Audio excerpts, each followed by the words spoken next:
Successful farmers use and refine grazing systems to improve the productivity of their pastures.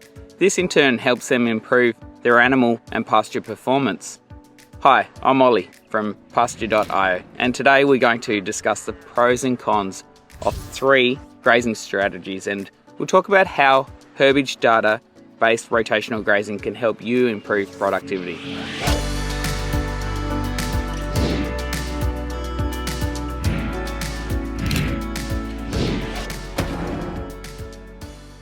Let's begin with the 3 grazing systems.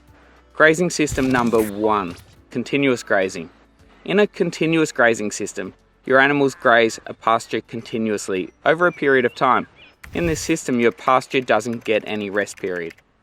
Continuous grazing systems don't require you to keep farm records. It doesn't require additional fencing or paddock setup costs, and it doesn't require you to actively manage your pastures. However, these advantages come at a steep price because the disadvantages of continuous grazing systems include low pasture yields, low nutritional value, degrading pasture quality, and poor animal health outcomes. That said, a continuous grazing system may work well for farms with a low stocking densities that have a lot of grazing area and a small herd size. It also may work well for small-scale hobby farms with a large ratio of dry cows, for instance. However, if you're a commercial farmer, you'll need high-quality forage to increase production as well as profits, so continuous grazing might not be the best system for your needs. Grazing system number 2, sequential rotational grazing system. In this system, the grazing area divides into roughly equal-sized paddocks, and livestock animals rotate between each paddock in a set sequence after a set time. So when the last paddock of the sequence has been grazed, the first paddock that has been given a good amount of time to rest is grazed next. This rest period allows your pasture to recover from the previous grazing event and allows enough growth to withstand the next grazing event. The system works better for farms that receive an annual rainfall of over 800 millimeters and access to irrigation for the drier months.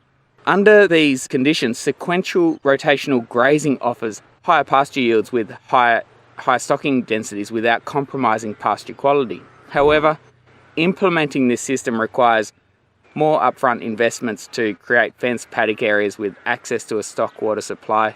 However, sequential rotational grazing doesn't consider variables such as weather, fertility, soil, moisture, and so on, and leaves out a lot of opportunities to improve production. To optimize annual herbage yields and production, you need to look at the 3rd grazing system, herbage-based rotational grazing. This system rotates paddocks based on their herbage growth rate and not in a set sequence because each paddock has different regrowth rates based on its soil fertility, slope, irrigation and drainage, to name just a few. This grazing system offers several advantages: higher yields, stocking densities, nutrition intakes and quality pastures. You get better yields because this system considers factors such as grazing fertility, soil moisture and fertility, and seasonal impacts that have on your pasture growth rate, for another example. It also helps you meet the nutritional needs of your herd without compromising pasture growth. To learn more about this, check out our video on maximizing your pasture yields and nutritional value by clicking the link below in the video description. That wraps up this video on grazing strategies to improve your farm production. I hope you enjoyed this video, and if you did, don't forget to hit that thumbs up and subscribe button and share it with your fellow farmers. Until we meet again, happy farming.